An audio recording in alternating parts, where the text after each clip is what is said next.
Bom, nessa quarta-feira nós vamos dar sequência ainda na maratona O Reino, só que agora a gente vai lá para o Novo Testamento. Então, se você conseguiu hoje ler aí, né, os capítulos 1, 2 e 3 de Hebreus, se você conseguiu ler, você está com a mesma impressão que eu estou.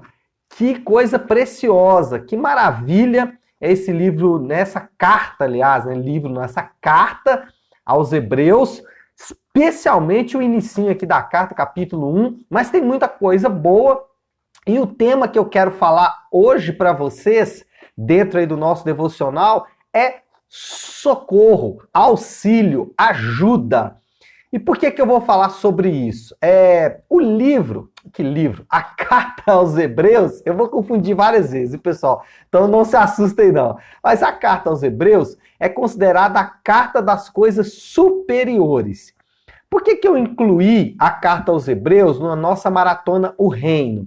Porque nós vimos lá durante todo o desenvolvimento do Antigo Testamento, especialmente dos lugares aonde a gente estudou, nós vimos que havia uma expectativa no povo de Deus para a chegada daquele reino glorioso. Os judeus, os hebreus, né, os israelitas de forma geral, eles aguardavam um reino e um rei superiores.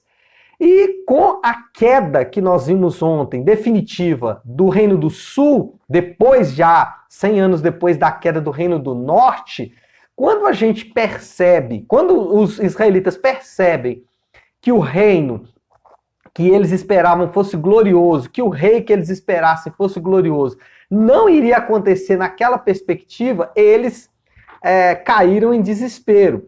Então, a carta aos Hebreus, ela mostra exatamente o rei e o reino superiores. E durante toda o desenrolar da carta aos Hebreus, você vai perceber sempre uma comparação. Existe sempre uma comparação entre coisas inferiores ou coisas simples, comuns, e coisas superiores, coisas elevadas, coisas acima. Durante toda a carta você vai perceber isso, exatamente nessa perspectiva. Então, a carta aos Hebreus, ela é a carta das coisas superiores. Bom, dito isso, feita essa introdução, vamos pensar um pouco sobre o tema do devocional, socorro. Pastor, por que tem a ver socorro com coisas superiores? Vamos lá. Nós vivemos hoje, nesses dias, uma verdadeira crise humanitária. As pessoas, elas estão necessitadas de ajuda. Eu, como pastor, a minha esposa também, nós somos pastores, né? Somos pastores não só no sentido do chamado pastoral, mas da prática pastoral, de cuidar de pessoas, né? Nós convivemos com isso o tempo inteiro. Nós recebemos chamados, nós recebemos pedidos de ajuda, nós sabemos de coisas, de fatos na vida dos meus irmãos ou dos nossos irmãos que precisam de ajuda. Nós temos que lidar com isso o tempo todo. Talvez você que está aí assistindo esse devocional, você também já teve a oportunidade de ajudar alguém, ou talvez você também está precisando de ajuda, você está necessitado de ajuda. Então, esses dias são dias de uma quase que crise humanitária mesmo, quase que uma pandemia de ajuda, né? As pessoas estão precisando de ajuda. E é muito interessante porque muitas vezes a gente não tem muito o que fazer, né? Quem vai ajudar, ele não tem muito como ajudar, não tem muita capacidade para ajudar, e não só capacidade intelectual ou capacidade de formação, por exemplo, um psicólogo, um psicoterapeuta, alguma coisa nesse sentido. Não é só isso. É porque, de fato, a situação da pessoa é tão complicada, tão difícil, que você não tem muito o que fazer.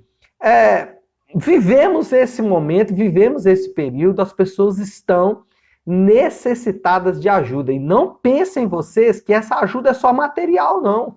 Não pensem vocês, porque eu vou te falar, a ajuda material, às vezes, é a mais fácil de ajudar, né? Quando alguém está precisando de uma cesta básica, de alimentos e tal, às vezes é até fácil de ajudar. Difícil são outras ajudas, né? Ajuda, às vezes, emocional, ajuda espiritual.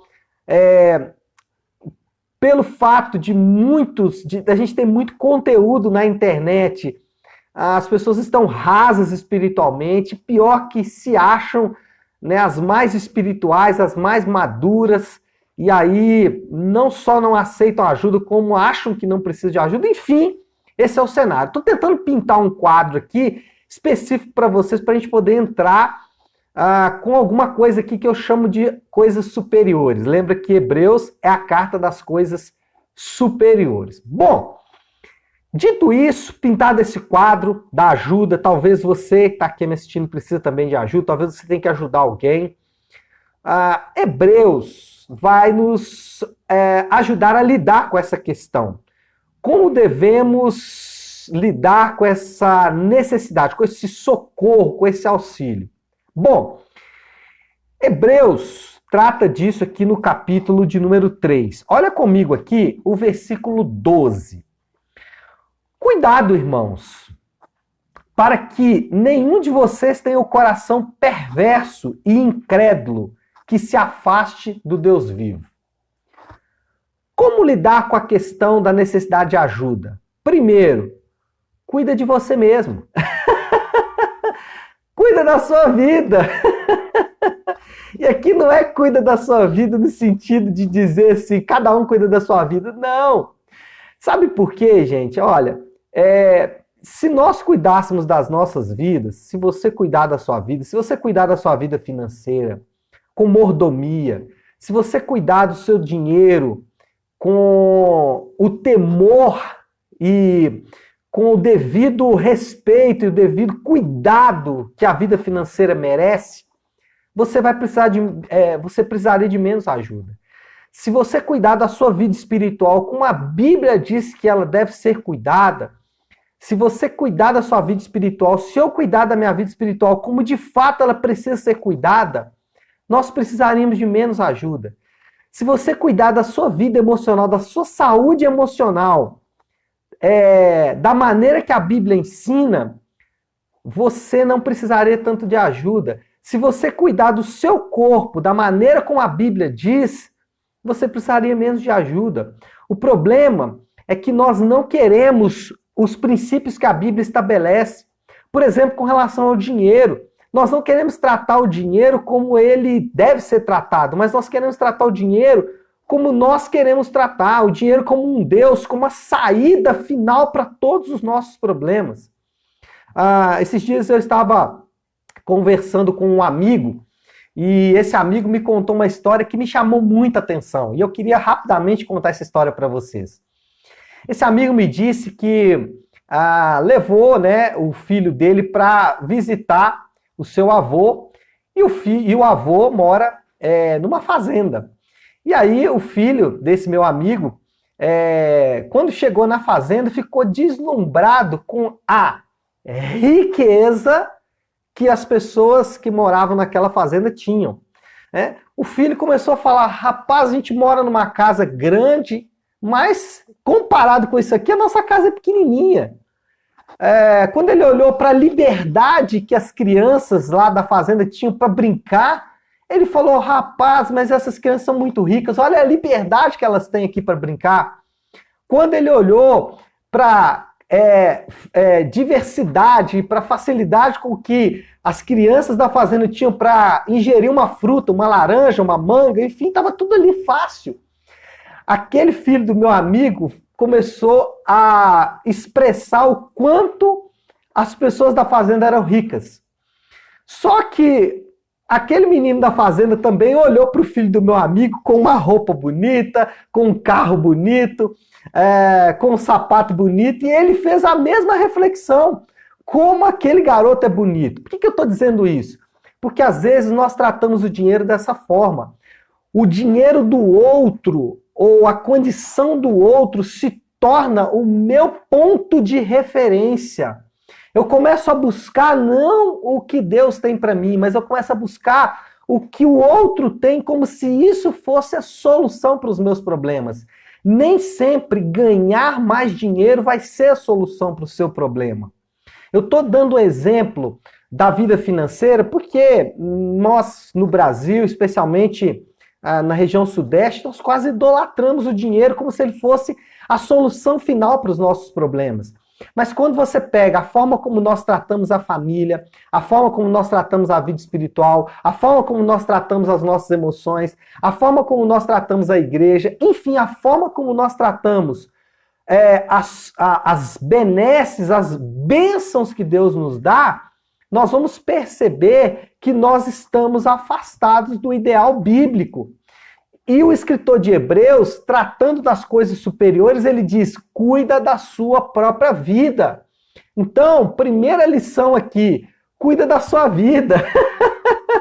E não é com maldade que eu estou dizendo isso, não. É literalmente, cuida para que a sua vida não alcance um ponto onde você vai precisar de ajuda. Você vai precisar de ser socorrido, já que o tema do nosso devocional é socorro. Então, meu povo, vamos cuidar da nossa vida.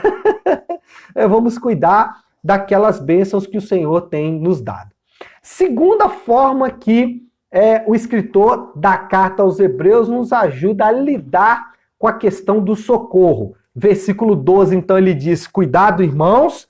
Versículo 13 diz assim, ao contrário, encorajem uns aos outros todos os dias durante o tempo que se chama hoje, de modo que nenhum de vós seja endurecido pelo engano do pecado. Ao contrário, encorajem-se uns aos outros todos os dias. Cuida da sua vida, mas cuida da vida do seu irmão também. Cuida da vida do seu irmão também. Cuida da sua vida, mas cuida da vida do seu irmão também. E aqui, mais uma vez, eu estou usando uma expressão que nós usamos comumente, né? Cada um cuida da sua vida, para mostrar o quanto essa expressão está errada. A Bíblia nos ensina a cuidar da nossa vida, mas a Bíblia nos ensina também a cuidar dos nossos irmãos.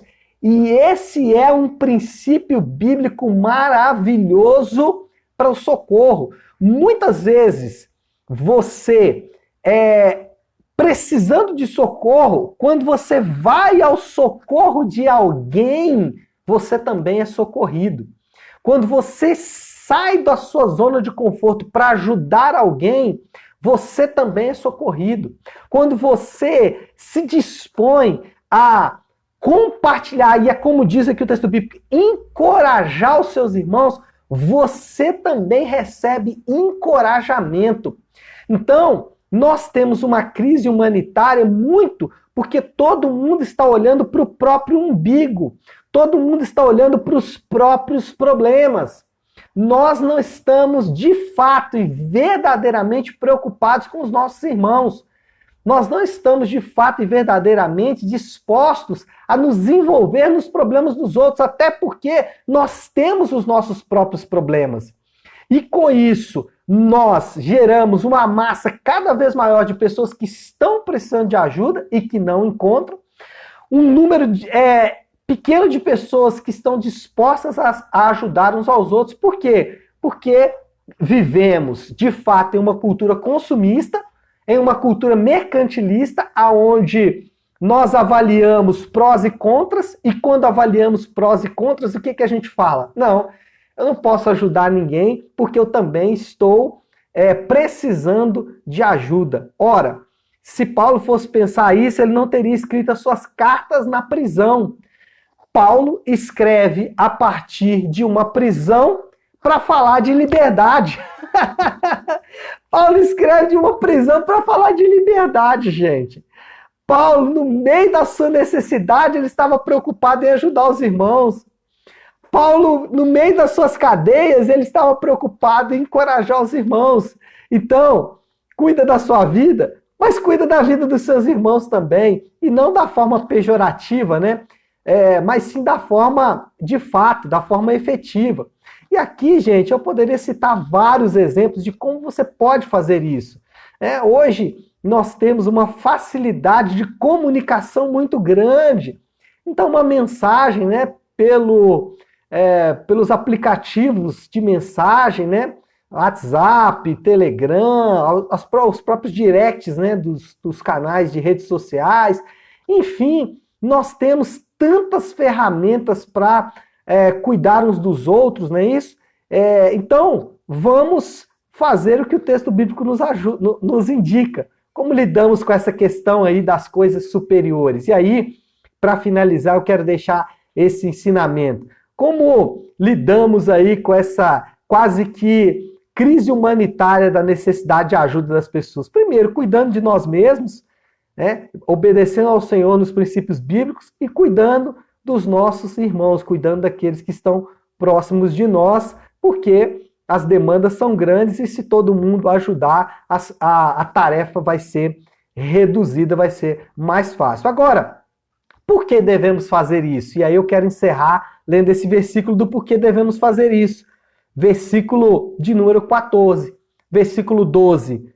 Cuide de você mesmo. Versículo 13. Cuide do seu irmão. Versículo 14. Por que eu devo fazer isso?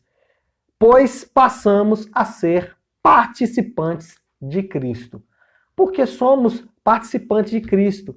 E Cristo nos ensinou com a sua vida como cuidar de si mesmo, porque Jesus não pecou em nada. E segundo, ele nos ensinou a cuidar uns dos outros. Ele nos ensinou isso na prática, morrendo na cruz, morrendo pelos nossos pecados. Não é isso, meu povo querido? Então, vamos orar, vamos colocar, né, tudo isso aí que a gente falou diante de Deus, para que, de fato, né, nós tenhamos essa condição. Primeiro, cuidar de nós mesmos. Segundo, cuidar dos nossos irmãos, porque somos conjuntamente participantes de Cristo. Não é isso? Vamos orar? Pare aí então um instantinho o que você está fazendo, se você puder, claro, né? Se você não estiver aí dirigindo ou fazendo alguma atividade que te impeça, e vamos juntos buscar a Deus em oração. Senhor nosso Deus, Pai de graça, Deus de amor, Deus de misericórdia. Senhor, nós nos aproximamos agora de Ti com esta palavra que manda em nosso coração. Senhor, a motivação que precisamos está descrita aqui. Somos participantes do Senhor, participamos da sua vida, participamos da sua morte, participamos da sua ressurreição, participamos da sua glória, Pai. E isso é maravilhoso. Jesus, muito obrigado, porque o Senhor nos ensina coisas superiores, porque nós não temos um reino que é humano, um rei que é carnal, mas nós temos um reino que é eterno e um rei que é glorioso. Por isso, Senhor Deus, nós podemos olhar para esta palavra, Pai, e entender, primeiro, que nós precisamos cuidar de nós mesmos. Senhor, ajuda, nos mostra através da Tua palavra como podemos cuidar melhor de nós mesmos, como podemos cuidar da nossa própria vida espiritual, emocional, financeira, todas as áreas. Segundo, Pai, nos ajuda a cuidar dos nossos irmãos. São tantas demandas, são tantas dificuldades, são tantas pessoas clamando por socorro nesses dias, aqueles que estão próximos, aqueles que estão não tão próximos assim, um pouco mais distantes. Senhor Deus, aquelas pessoas que a gente às vezes nem conhece. Dá-nos graça, Pai, nos dá condição, nos prepara, Senhor Deus, para que nós possamos cuidar também dessas pessoas, Senhor. Por fim, eu oro, Pai, por aqueles que estão enfermos, cada um, Senhor Deus, que está enfrentando enfermidades nesses dias, aqueles que estão próximos de nós, que estão diagnosticados com o Covid. Cura, Senhor Deus, cada um deles. Oramos também, Senhor Deus, para aqueles que perderam entes queridos, para que o Senhor os console, e aqueles que estão encontrando, Senhor, dificuldade para colocar o pão na mesa, que o Senhor possa, Senhor Deus, confortar e consolar o coração, trazendo, Senhor Deus, o suprimento para a mesa dos nossos irmãos. Assim nós oramos, em nome do Teu Santo Filho, Jesus. Amém, amém e glória a Deus. Amém, povo querido? Então é isso, né? Nós vamos ficando por aqui Que Deus nos abençoe e uma ótima, uma excelente quarta-feira para todos nós.